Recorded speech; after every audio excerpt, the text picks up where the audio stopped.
पे इन्फोसिस को। दरअसल इन्फोसिस ने अपने निवेशकों को अब तक के सबसे बड़े बायबैक का गिफ्ट दिया है। खबर के बाद शेयर में करीब आप इस वक्त देखिए 1.25% तक की तेजी हमें देखने को मिल रही है।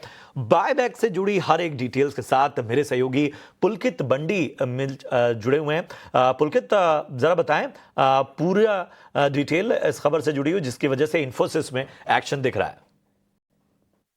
बीती रात इन्फोसिस ने अपने बायबैक की प्राइस अनाउंस की, जो कि करीब 1800 रुपए प्रति शेयर के आसपास रही है। अगर हम पिछले बायबैक की बात करें तो 2022-23 में जो बायबैक आया था वहां 1850 रुपए प्रति शेयर का भाव अनाउंस किया गया था। तो पिछली बार के मुकाबले करीब 50 रुपए प्रति शेयर इस बार कम कंपनी ऑफर कर रही है। अगर हम प्रीमियम कैलकुलेशन करें तो कल की क्लोजिंग प्राइस से जो प्रीमियम कैलकुलेशन है वो लगभग 19% के आसपास आती है। अब रिटेलर के लिए इस पूरे बायबैक में क्या है, तो अज्यूम करते हैं कि 100 शेयर किसी रिटेलर ने कल बाय किए बायबैक में पार्टिसिपेट करने के लिए।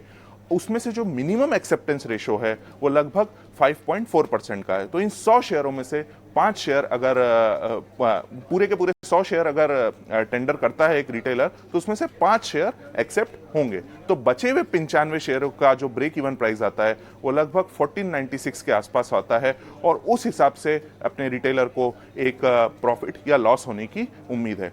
टोटल बायबैक का साइज करीब 18,000 करोड़ का है और इसकी जो फाइनल रिकॉर्ड डेट है वो अभी अनाउंस होना बाकी है। शुक्रिया करेंगे पुलकित आपका इन सारी जानकारी के लिए। और सौमिल हमारे साथ लगातार बने हुए हैं। सौमिल, सिर्फ इन्फोसिस पे ही नहीं, जरा पूरे आईटी पॉकेट को अपने रडार पर लेकर आइए।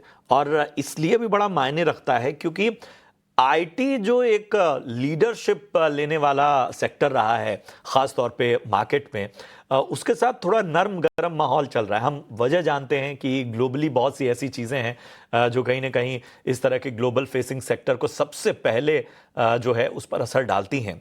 उसके बावजूद हाल फिलहाल हमने जो एक सस्टेन होता देखा है आईटी को, मतलब कम से कम 2 दिन चल रहा है, एक दिन नहीं भी चल रहा है। ये सारे ट्रेंड्स को अगर हम एक साथ देखें तो आईटी में गुंजाइश बन रही है क्या? अब ये पहले के मुकाबले ज्यादा अट्रैक्टिव नजर आ रहा है? अब बहुत सारे स्टॉक्स, डेफिनेटली आपने जैसे कहा कि बहुत सारे स्टॉक्स बहुत ज्यादा अट्रैक्टिव नजर आ रहे हैं। अगर आप टीसीएस देखें, इन्फोसिस देखें, वो बहुत ही अच्छे लेवल्स पर हैं। लेकिन इस समय फिर भी on the medium term outlook या लॉन्ग टर्म आउटलुक अभी भी कंफर्मेशंस नहीं है, या जो जो स्ट्रेंथ दिखानी चाहिए वो स्ट्रेंथ अभी तक इस सेक्टर में आई नहीं है।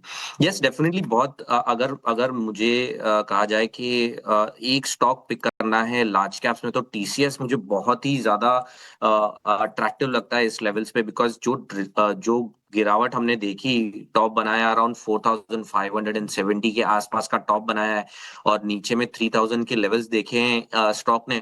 अब यहां से मुझे लगता है कि जो worst case scenario for this stock is around 2900 and 2700 के आसपास।